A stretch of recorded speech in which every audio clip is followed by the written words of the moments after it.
Good afternoon, everyone. What an honor it is to speak to you this afternoon, Dr. Chopra. Thank you so much for that kind introduction and the invitation to speak to you this afternoon. So here's what I'm going to talk to you about. I'm going to talk to you about future directions in Barrett's esophagus and esophageal cancer and how we're going to change the status quo. These are my objectives. I'm going to talk to you a little bit about screening for Barrett's esophagus, the rationale, the limitations, and the strategies to really improve adherence rates related to screening and how we can change outcomes related to our screening practices. I'm going to talk a little bit about how we perform surveillance. This is what we do when we make a diagnosis of Barrett's esophagus, and talk about strategies also to improve outcomes related to surveillance endoscopies, which is to identify patients with Barrett's-related neoplasia who can then undergo endoscopic eradication therapies. I will tell you, endoscopic eradication therapies have really revolutionized the way we manage this patient population, has replaced esophagectomy as the treatment of choice for patients with Barrett's with high-grade dysplasia and early cancer. And I'll do all of this in the context of recently published guidelines and quality indicators. I'll also spend some time talking to you about some of the work that we're doing here at the University of Colorado in collaboration with several experts in the field at a national and international level. As Dr. Chopra pointed out, I will also be providing an update on the recently established Rady Esophageal and Gastric Center of Excellence. I do have one more objective that's not listed here, which is to try and convince our trainees in the room that there's no better time to consider a career in gastroenterology and focus on Barrett's and esophageal cancer. So let's see how far I get with this.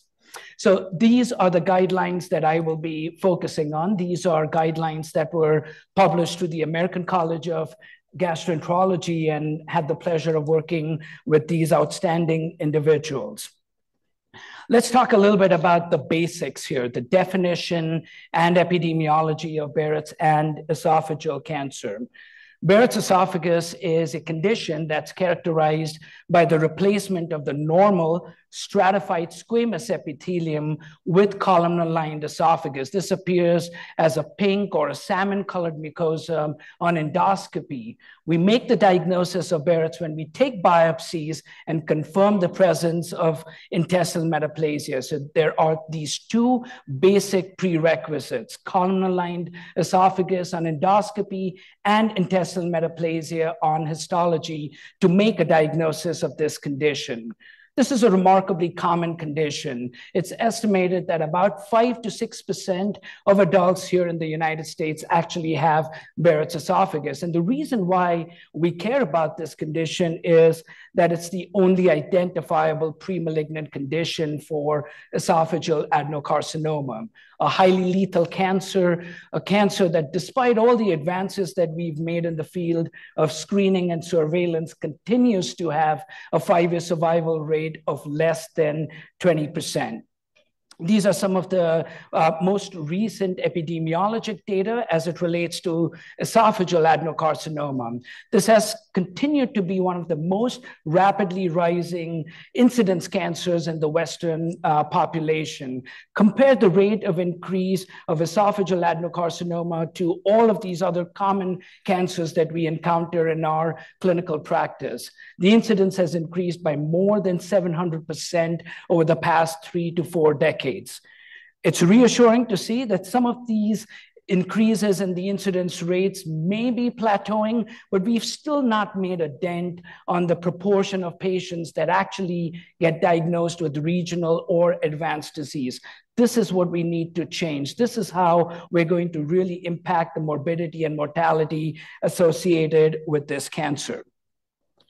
Now let's talk a little bit about screening for Barrett's and esophageal adenocarcinoma. And I want to bring your attention to the column smack in the center of this table. These are the most recent guidelines published again by the American College of Gastroenterology that suggest that we perform screening for Barrett's and esophageal cancer in individuals with chronic reflux disease with the presence of 3 or more additional risk factors. These include male gender, age greater than 50, Caucasian race, central adiposity, history of smoking, and a family history of Barrett's or esophageal cancer, a first-degree relative with Barrett's or esophageal cancer. Now, despite the considerable face validity for these screening recommendations, I'll be the first one to submit to you that there are some obvious challenges and limitations that we face when it comes to screening for Barrett's and esophageal cancer. The first one is, of course, the enormous burden of screening on our medical resources. At the present time, an upper endoscopy is recommended to screen for Barrett's and esophageal cancer. Imagine the number of people who are at risk, given the fact that nearly 20% of adults in the United States suffer from reflux on a weekly basis. We also know that Barrett's esophagus can be completely asymptomatic, and so can esophageal cancer until you get to an advanced stage. But the statistic that bothers me the most is the fact that less than 10% of our patients with esophageal adenocarcinoma have a prior diagnosis of Barrett's esophagus and are detected through our screening strategies. So clearly, our approach to identify high-risk individuals is failing. This is despite the fact that we perform more than 2 million upper endoscopies on an annual basis here in the United States for reflux alone. So there's obviously something wrong with the way we're approaching screening. When you think about the burden of screening, this ranges from as low as 20 million individuals to as high as 120 million individuals, depending on the guidelines that you focus on. Here's an important fundamental question that we need to answer. How often are at-risk individuals getting a screening upper endoscopy? This question was addressed by these 2 large observational studies suggesting that about 39% of at-risk individuals actually underwent an upper endoscopy. But as you dive into the details and the data even further, you'll realize that these numbers are misleading.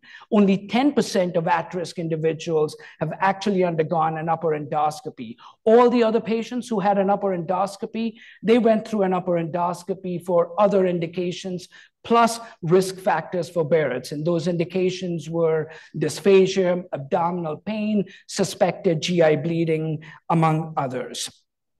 We did this study that we published about 2 years ago, where we really tried to understand what are the practice patterns, what are the barriers to screening among our primary care physicians, our gastroenterologists, and patients. And we came away with these 3 major takeaways. These were the 3 main barriers to screening as reported to us in a survey study by our primary care physicians and gastroenterologists. These include difficulty in identifying individuals who are at risk for Barrett's and esophageal cancer, limited knowledge of the published guidelines, and frankly, just not having enough time to think about screening for Barrett's and esophageal cancer in our busy clinics. This was work that was funded by the American College of Gastroenterology. So how do we change the status quo? I'm going to start off by presenting a case, a patient that I took care of a few months ago. This is a 56-year-old Caucasian male with a history of diabetes, hypertension, moderate obesity, history of tobacco use, and long-standing history of chronic reflux symptoms, mind you, well controlled on daily PPI therapy. He was only referred to us for an upper endoscopy when he started complaining of dysphagia. This is what his endoscopy showed. You don't need to be an endoscopist to appreciate the fact that there is a large fungating mass in the distal esophagus. This patient was diagnosed with advanced stage disease. His upper endoscopy was then followed by an EUS, and I picked up a metastatic lesion in the left lobe of the liver. At the end of this endoscopy, I essentially diagnosed this patient with stage 4 esophageal cancer.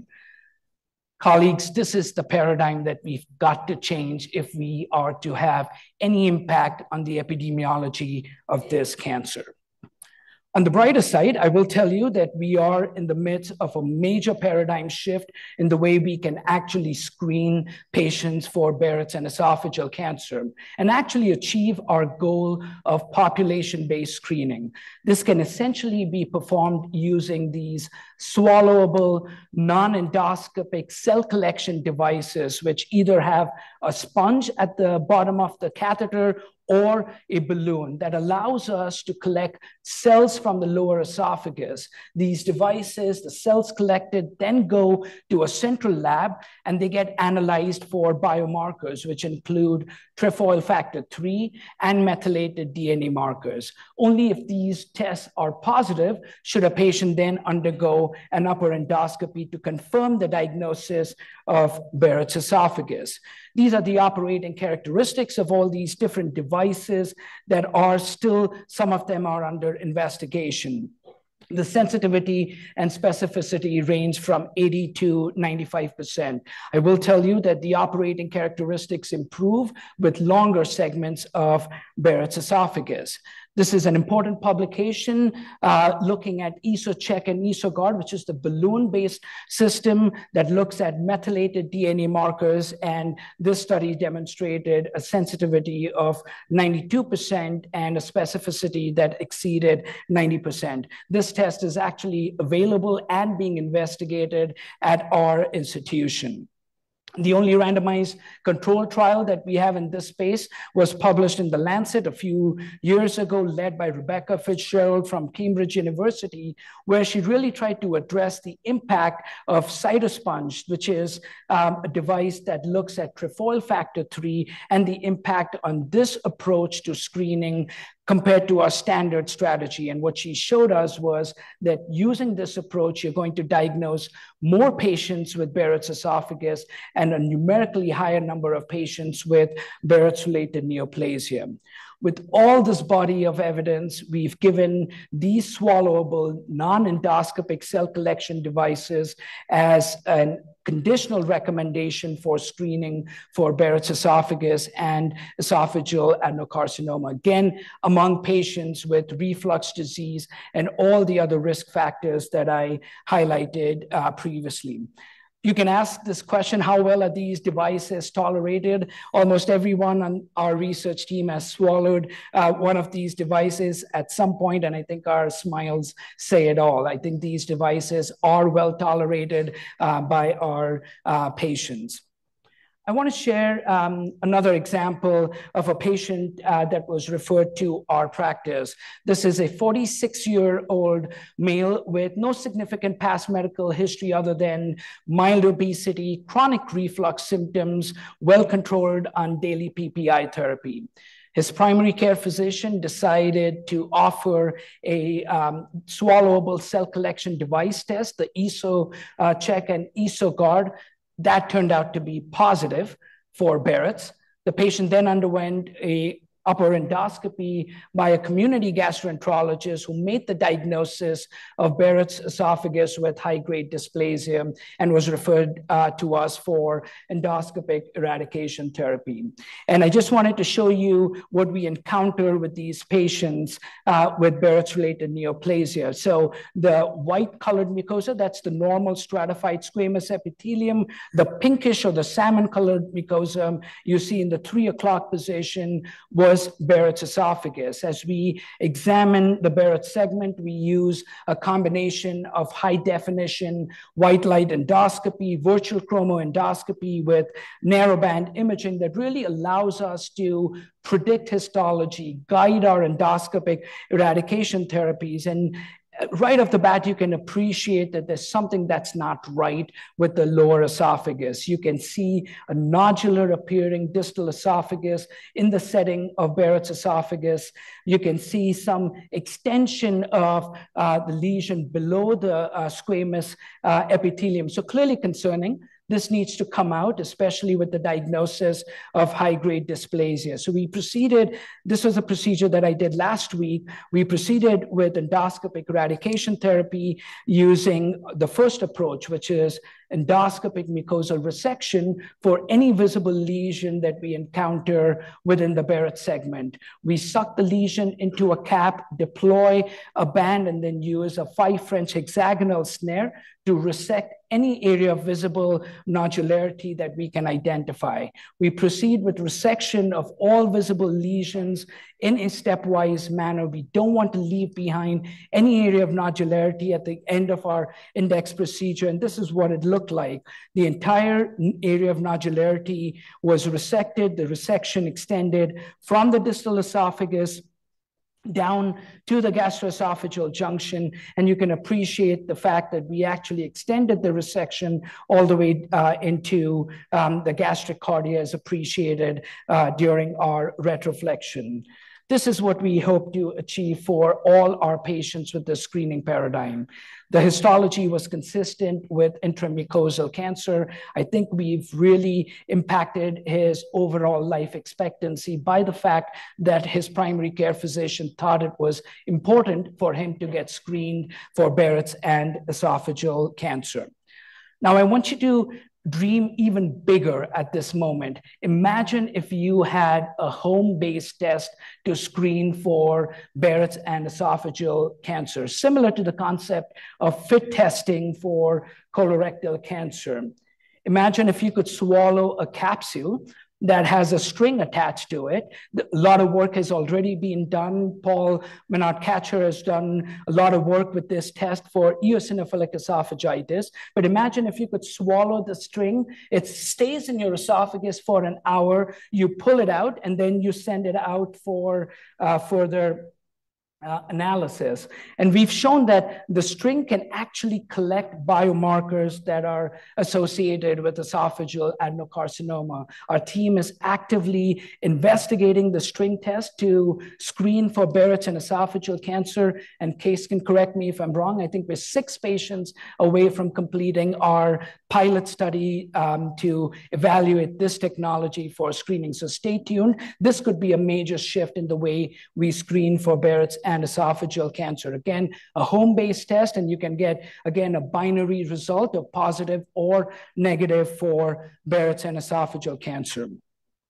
Now, while we're doing all this work, I think now that we have a fairly wide spectrum of different tests that you can actually use for screening for Barrett's, it's really important for us to understand, what do our patients feel about all these different screening modalities? What do they value the most? And this is the focus of a study that we are going to embark on, a multi-center study that will be conducted at UCLA, University of Michigan, UT Southwestern, and our site being the lead site. This study is being funded by the ASGE and Exact Sciences. What we also need in our practice is a prediction tool that tells you every time you see a patient, there is a best practice alert that tells you that your patient is at risk for Barrett's esophagus. These are data from work done by Joel Rubinstein at the University of Michigan that clearly demonstrates that using reflux alone, you're going to miss a significant proportion of patients who are at risk for Barrett's and esophageal cancer. This is work that one of our trainees, Dr. Pacala and Blake Jones, are working on, where we are going to incorporate some sort of alert system within EPIC to identify those patients who are at risk for Barrett's and for esophageal cancer.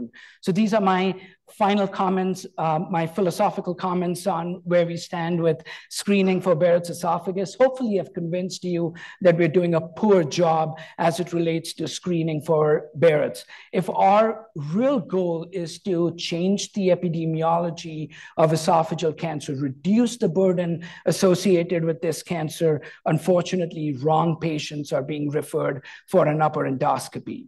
Reflux alone is not such a great screening criterion, so we need to have alternative strategies to de-emphasize reflux. Of course, we need to focus on patient values and preferences, and collaboration with our primary care physicians is critical for us to make a dent in this field. I'm now going to shift gears and talk to you about surveillance in Barrett's esophagus. This is what we do when we do make a diagnosis of Barrett's esophagus. We know that Barrett's esophagus can progress to esophageal cancer in a stepwise and a probabilistic fashion. It can go through these stages of Barrett's to low-grade dysplasia, to high-grade dysplasia, and then to invasive cancer. And despite all the advances that we've made in the field of biomarkers, the degree of dysplasia provided by our pathologists still is the best biomarker that's available in 2024 to determine appropriate management for patients with Barrett's esophagus. It's also important to understand what's the natural history for most patients with non-dysplastic Barrett's esophagus. If you focus your attention on all these contemporary studies to the right, you can appreciate the fact that the vast majority of patients with Barrett's esophagus will not get esophageal adenocarcinoma. The rate of progression to esophageal cancer is about 0.25% per year. Put it differently, about 1 in 400 patients will progress to esophageal cancer on an annual basis. The vast majority of patients with Barrett's esophagus still do die of cardiovascular diseases and other GI cancers. When we make a diagnosis of Barrett's esophagus, we sample using the Seattle biopsy protocol, which is taking samples in a 4-quadrant fashion every 1 to 2 centimeters, and we take target biopsies from any visible lesion within the Barrett segment. And this is our ultimate goal. Our ultimate goal is to identify these visible lesions within the Barrett segment, lesions that harbor Barrett's with high-grade dysplasia or early cancer, so that we can perform endoscopic eradication therapy and again avoid the morbidity and mortality associated with esophagectomy. I'm sure you're all familiar with this concept of interval colon cancer or missed colon cancer. I will tell you that there is a growing body of evidence suggesting that we as endoscopists can actually miss lesions within the Barrett segment that harbor high-grade dysplasia or cancer. So in order to really improve on the quality of endoscopy that we perform, we propose these 2 terms: post-endoscopy esophageal neoplasia or PEAN, and post-endoscopy esophageal adenocarcinoma. These are 2 terms that really focus on a diagnosis of high-grade dysplasia or cancer that gets detected before the next recommended surveillance exam in a patient with non-dysplastic Barrett's esophagus. A logical question at this point is, we know what is the rate of missed colorectal cancer. How often are we missing lesions within the Barrett segment? In this systematic review and meta-analysis, we showed that nearly 21 to 26% of cancers and high-grade dysplasias can be categorized as peak or PEAN, depending on the endpoint that you're focusing on. We realized that we did not have any population-based estimates of peak and PEAN, so we collaborated with our colleagues in Sweden and looked at the Nordic database. The study is called the NordBest trial, and we looked at these endpoints within this database that exists within Sweden, led by Jesper Lagergren, and these include population-based data from Denmark, Finland, and Sweden. And again, the data are consistent. Almost 25% of all esophageal cancers that we diagnose can be categorized as peak. Almost 18% of all high-grade dysplasias and cancers can be categorized as PEAN. So hopefully I've convinced you that this is an important entity that we all need to pay attention to, similar to the concept of post-colonoscopy colorectal cancer. Where are we going with this field? We are now embarking on the next phase of this analysis, and this study is titled Preventing Peak in Barrett's Esophagus. And we have three specific aims: to look at the frequency and distribution of peak in a national cohort of the VA patients with Barrett's esophagus, conduct a root cause analysis to evaluate the determinants of peak, and develop an evidence-based strategy using a mixed methods approach to prevent peak and clinical practice. This application was submitted as a Career Development Award for Jen Kolb. All I can tell you is that this was very well scored, and the results are still embargoed at the present time. This was also a very unique opportunity for us to work with Christina Studds, who's really guided us in terms of the mixed methods approach to this proposal. So incredibly grateful for her insight and collaboration as well. I told you that we can actually miss lesions within the Barrett segment that harbor high-grade dysplasia or cancer. What can we do to avoid missing these lesions? One thing that we could do is try and sample the entire Barrett segment. When we take our 4-quadrant biopsies, we're really just sampling less than 5% of the entire Barrett segment. So this brush-based technology, or wide area transepithelial sampling, allows us to sample the entire Barrett segment and increases our yield of dysplasia and early cancer, as demonstrated in this systematic review and meta-analysis. But what is not known at the present time, which is a knowledge gap, is can this brush-based technology actually replace our 4-quadrant Seattle biopsy-based protocol?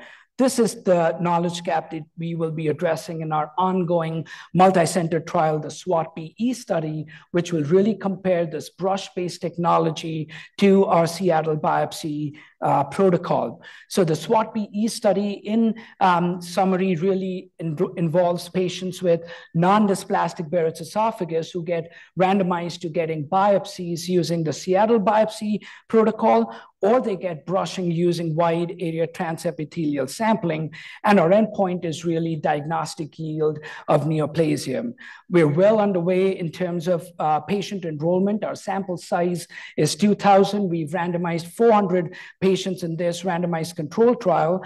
And the beauty about this trial is not only will this answer this important question of how we should sample patients with Barrett's esophagus, it's given us this rich repository of 2,000 patients with non-dysplastic Barrett's esophagus with specimens to allow us to build risk prediction models to, again, identify who is at risk for progressing to esophageal adenocarcinoma when you make a diagnosis of non-dysplastic Barrett. That's really the holy grail in terms of how we manage patients with non-dysplastic Barrett's esophagus. I'm going to shift gears and talk to you a little bit about endoscopic eradication therapy in patients with Barrett's-related dysplasia and early cancer. I mentioned to you earlier, this really has changed the landscape in terms of how we manage patients with Barrett's-related neoplasia and early cancer.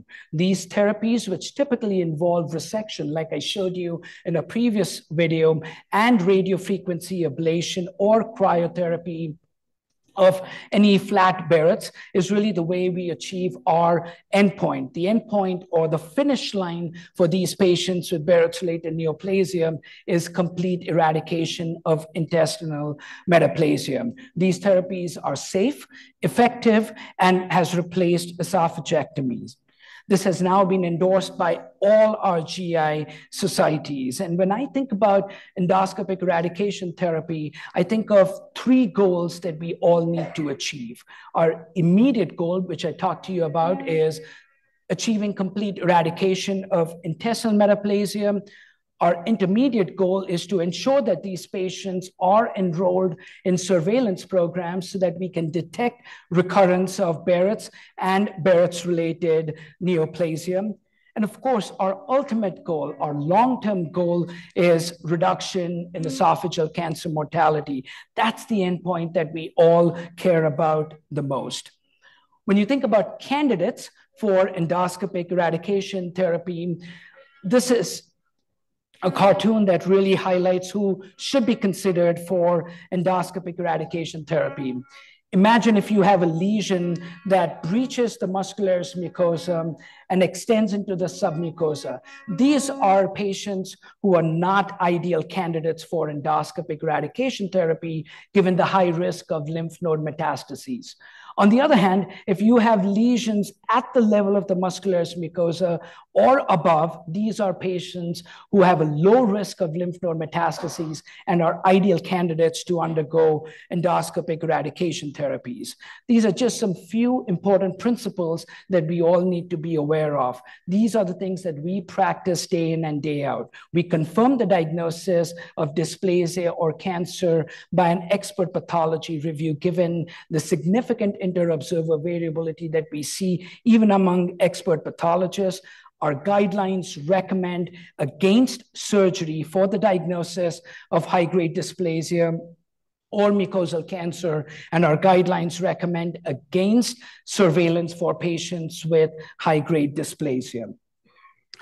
I've literally spent about 8 years of my career trying to answer this question, and I've still not reached the bottom of this question, which is, how should you really be managing patients with low-grade dysplasia? There's a genuine clinical equipoise between the two management strategies that include surveillance and endoscopic eradication therapy for patients with Barrett's-related low-grade dysplasia. And in order to address all the controversies that we have, which include a highly variable rate of progression that we see in patients with low-grade, the fact that you can't confirm the diagnosis of low-grade dysplasia, or the phenomenon of regression where you're not able to confirm the diagnosis on your subsequent endoscopy. Some of the European data that have never been replicated here in the United States have all provided the impetus for our SERVANT trial, which is a randomized controlled trial comparing surveillance to endoscopic therapy for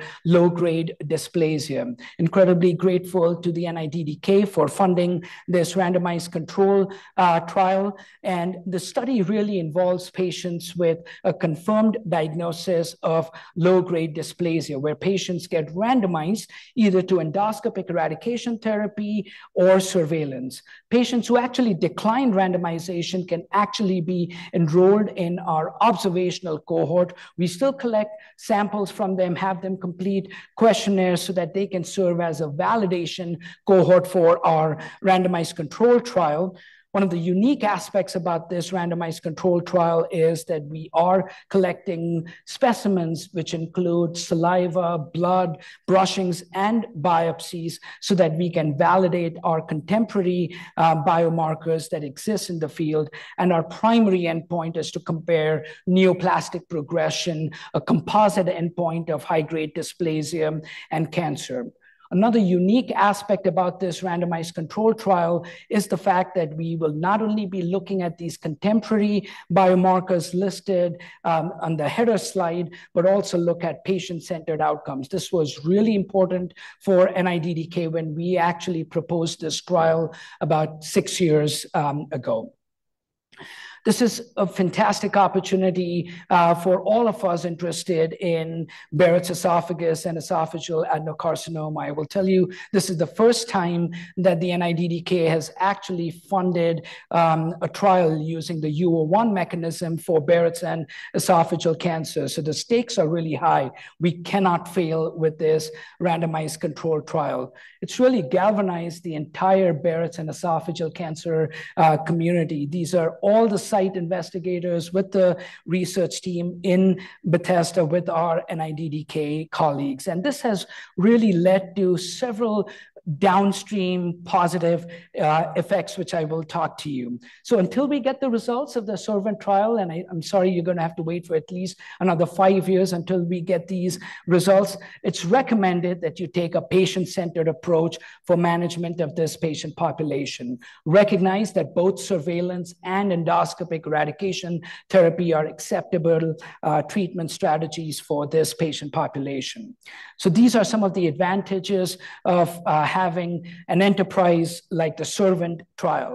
This led to our second UO1 that we submitted to NCI using the EDRN mechanism that really focuses on validation of biomarkers to identify those patients with low grade, most likely to progress to cancer and most likely to have a recurrence after they undergo endoscopic eradication therapy.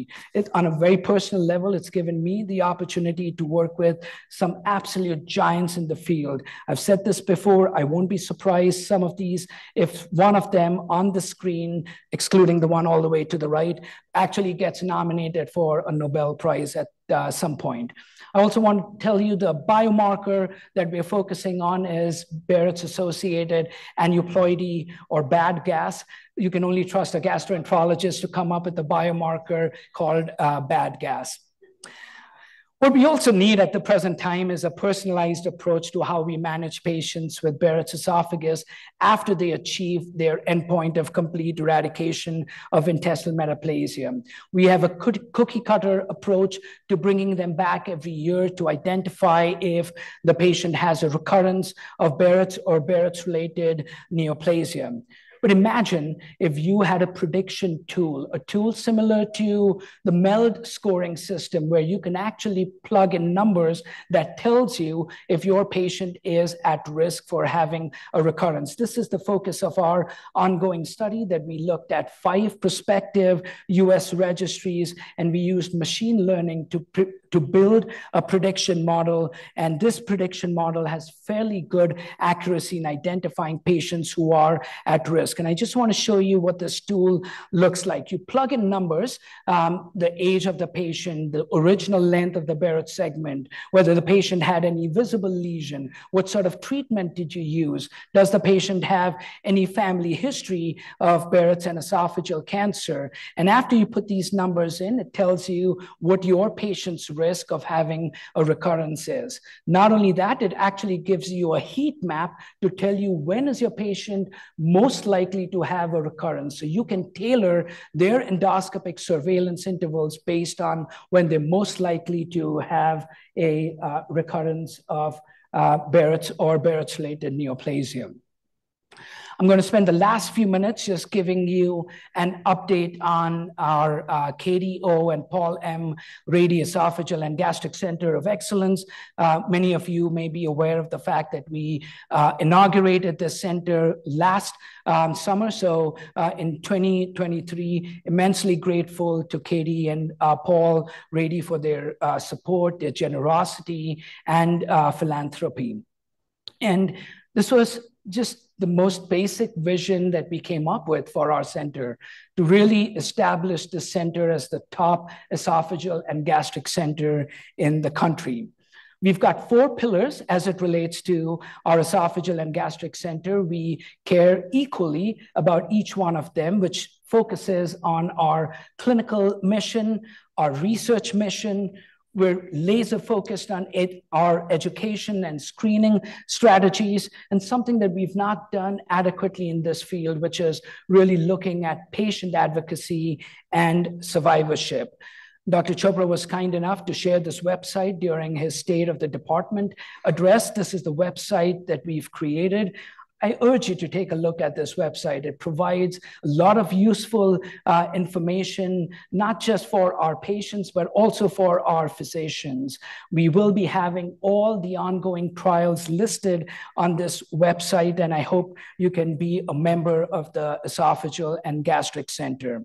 A few key highlights that I wanted to bring up. We recently established a benign multidisciplinary clinic in July of 2023. Kelly DeLay, who is on this picture, is the medical director of this clinic.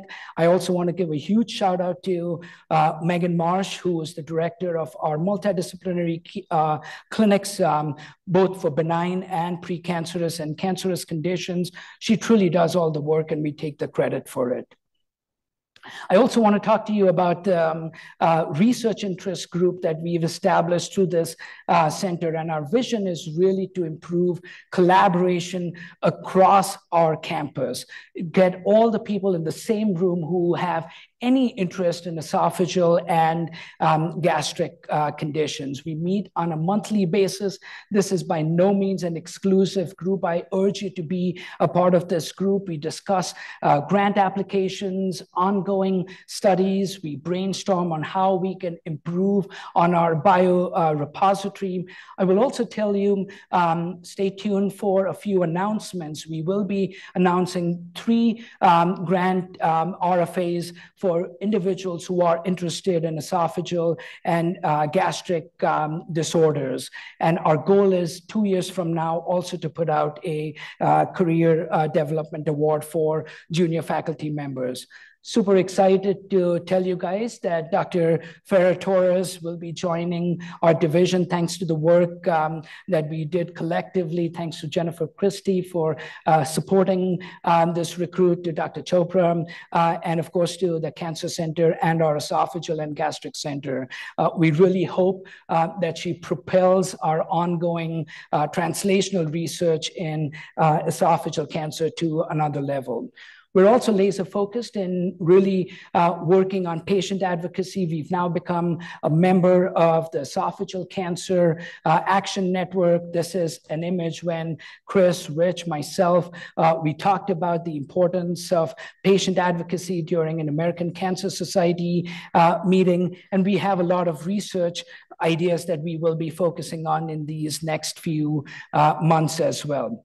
Just if you haven't put this on your calendar, I urge you to put this on your calendar, and I hope you can attend. We have our Esophageal Cancer Symposium, the 5th annual Paul O'Hara Esophageal and Gastric Center Symposium. This is on April 27th, and we have some exciting talks by individuals who are doing some exciting research. We have a keynote speaker, that's Nick Shaheen, coming to us from University of North Carolina.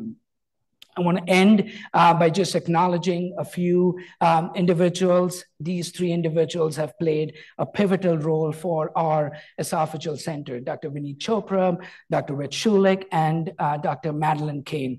Appreciate their unwavering support and friendship and mentorship.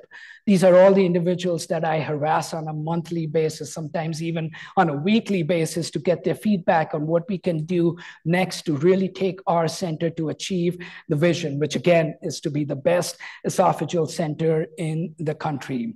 I'm not sure. I hope Maddie and Jessica are listening. This is our administrative team. I don't know what I would do without the 2 of you. And of course, thanks to the entire ops team for helping out.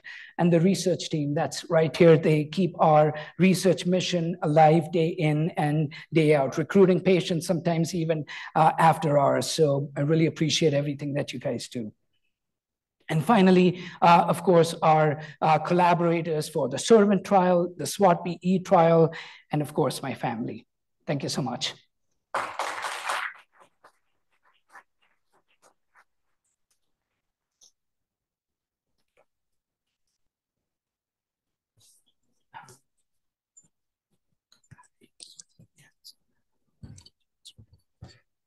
Thank you, Dr. Wani. What a masterclass from screening to treatment to some pretty cool endoscopic videos as well during lunch, which for those of us who are not GI doctors, that was interesting. I hope I didn't ruin anyone's appetite. We'll open it up for questions, but maybe I'll get us started. So maybe Dr. Wani, I was impressed at the initial part of your talk with respect to the rising incidence of Barrett's. How much of that is surveillance bias? We're looking for it more. And if it's not surveillance related, what do you think is happening in the population that's driving some of this? Yeah, great question. Thank you, Dr. Chopra. The slide that we showed with the rising incidence is actually for esophageal cancer, but I think the rising incidence may be multifactorial. It may be detection bias. That may be one factor, but it may also be attributed to increase in, the incidence incidence of risk factors that are associated with Barrett's and esophageal cancer, obesity being one of them. But I think there's still a lot of work that needs to be done to truly understand why this incidence continues to rise. A lot of it also, I think, relates to the fact that we're not doing a good enough job when it comes to screening for this cancer. Missing cancers, when you do make a diagnosis of Barrett's, compounds matters for sure. Well, I'm glad you mentioned screening. So we have a number of generalists in the room, a number of people online who are watching.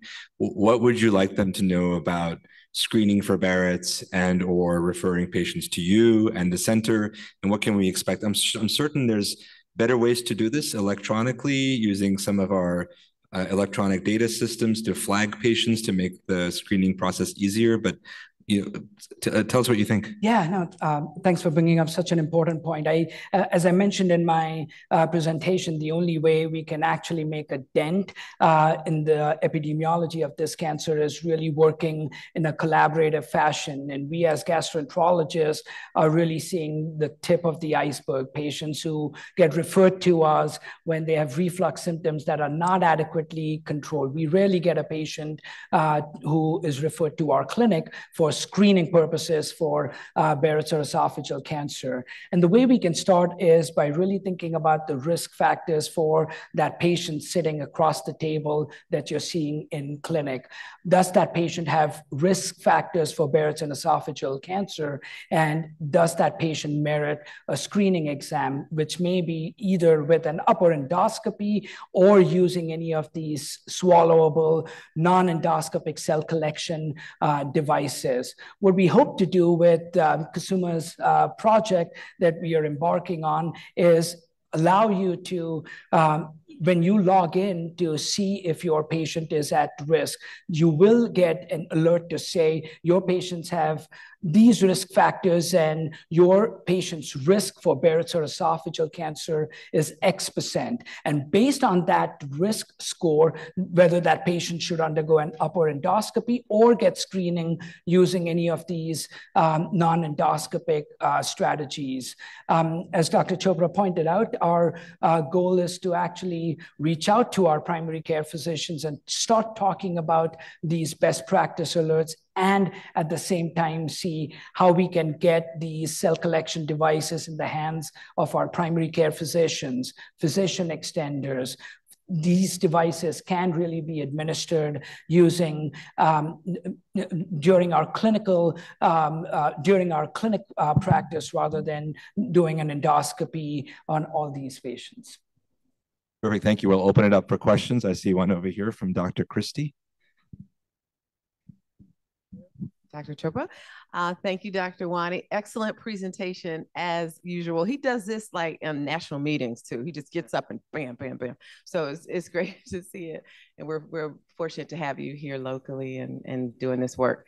My question, so I think it is tough. Like we as gastroenterologists have not done a good job of educating our primary care docs. And I look forward to this clinical decision tool that you mentioned, because as you mentioned, those guidelines, I mean, they're kind of the same, but there's like 5 or 6 that we've put out. So how do we better educate ourselves and then our primary care docs who really are dealing with this more than we are, right? And have the opportunity. So that I would say, and then also I think there needs to be better agreement on who is at risk, right? So traditionally we're taught that Caucasian middle-aged men are at highest risk. Is that still the case? And if not, how do we get that? Yeah, I think all fantastic questions. Thank you, Dr. Christie. I will say that, all the things that I said about improving education, I think it needs a multi-pronged approach. Not only do we need to spread the word at a local and regional level, which is something that we will be doing as a part of the Esophageal Center. One of the things that we are focusing on is identifying hotspots. We're starting with Colorado first. identifying hotspots for esophageal cancer within our state, and then organize educational events with our primary care physicians in those areas to again spread the word on the importance of screening for Barrett's and esophageal cancer.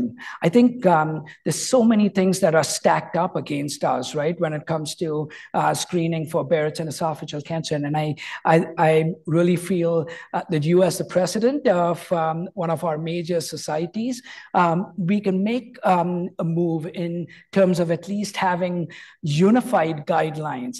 ASGE puts out guidelines, ACG put out guidelines, and the AGA is in the process of revising guidelines. And this really adds to the confusion, right? I mean, which guideline is our primary care physician supposed to follow? So I think that's something else that's been on my mind, where we need to have unified guidelines and guidelines with our internal medicine colleagues. So have a set of guidelines with our GI societies and ACP, for example, and that can get rid of some of the confusion.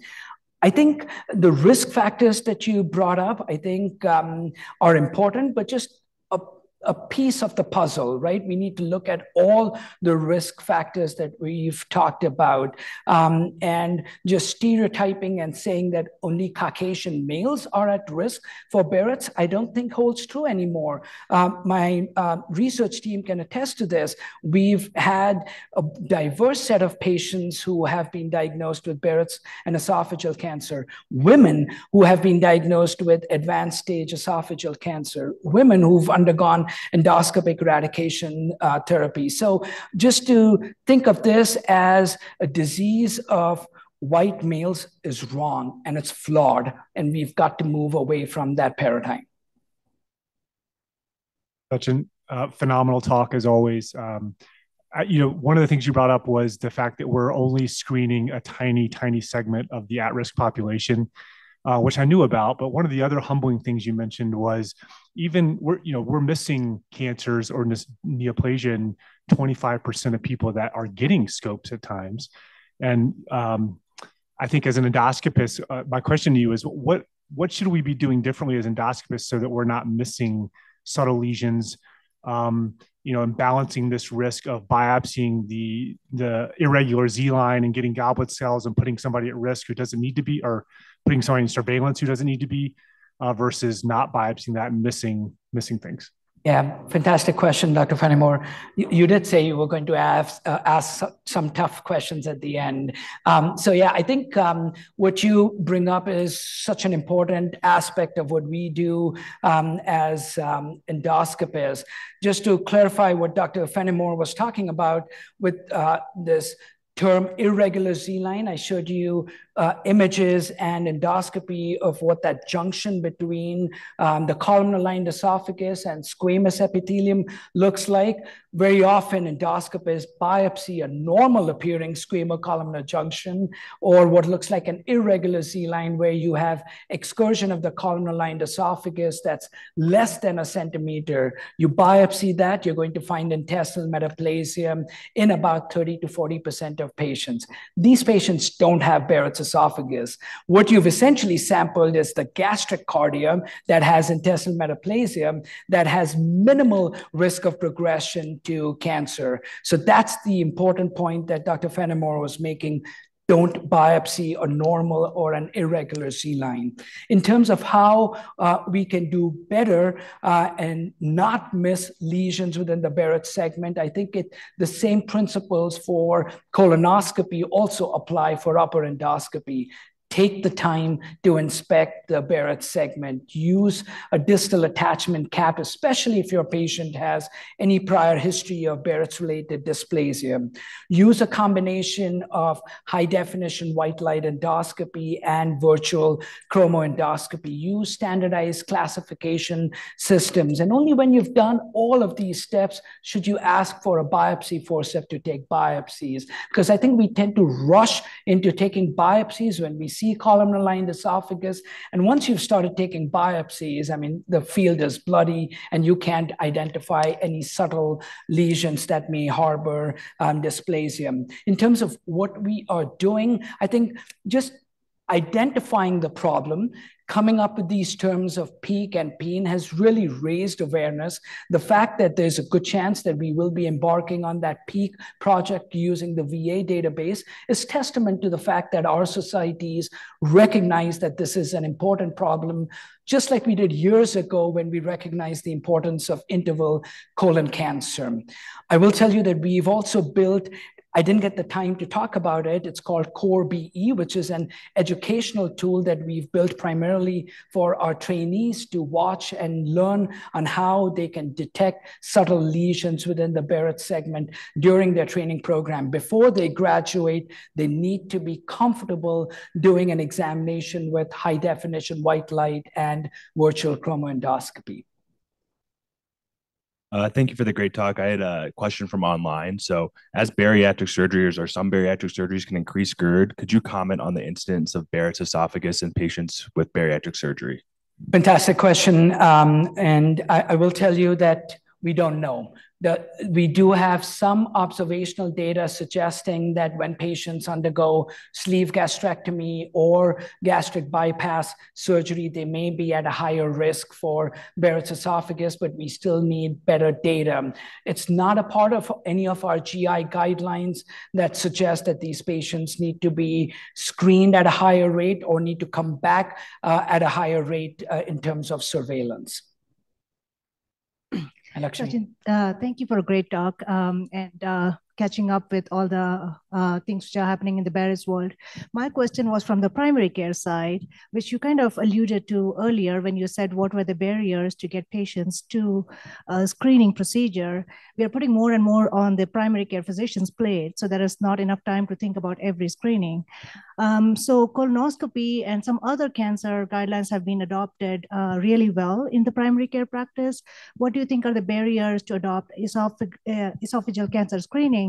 And do you think there is a way to combine the colon cancer and the esophageal cancer screening as a procedure at times just to make it easier on the patients and the physicians? Fantastic question. Thank you so much for asking that.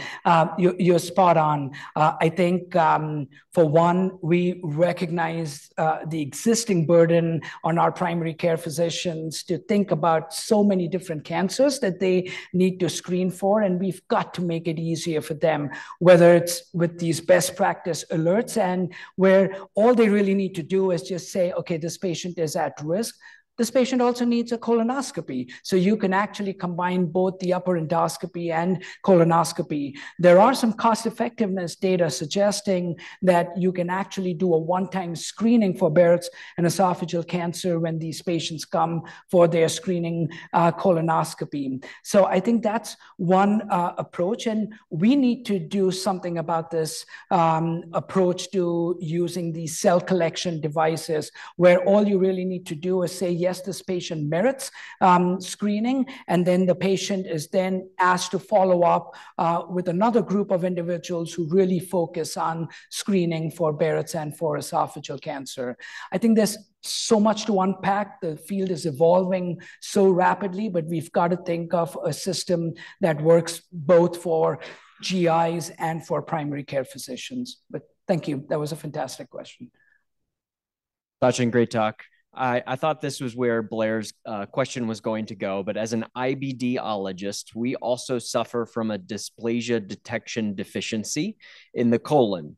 Historically, we've relied upon biopsy sampling. We've now moved into virtual chromoendoscopy dye, but we still know we miss about 15 to 20% of dysplastic lesions in longstanding IBD. I'm very curious about the Watts technology specifically, and whether or not you think that's translatable not only to colon dysplasia detection in such a setting or other dysplastic detection modalities such as gastric intestinal metaplasia or elsewhere in the gastrointestinal tract. That's a fantastic question. Ben, I really don't know the answer to that question. I don't even know. I mean, that's such an amazing idea. I don't even know if this has been explored in the research setting as yet, but you should definitely think about this, especially in your high-risk population or for patients who have a prior history of dysplasia. The only issue that, as I'm thinking about this, is as you're trying to sample the entire colon, each brush is only able to sample 5 centimeters at a time. So think about the number of kits that you would require to sample the entire colonic mucosa. But I'm sure they can come up with a brush that can collect more cells as you are brushing the colon. But fantastic idea. Thanks for bringing that up. We are right at 1 o'clock. Dr. Wani, thank you once again for a lovely grand rounds. And here's to more brushing. Have a good day, everybody. Thank you so much. Thanks for having me. Man, awesome. Oh, thank you. Yeah. Thank you.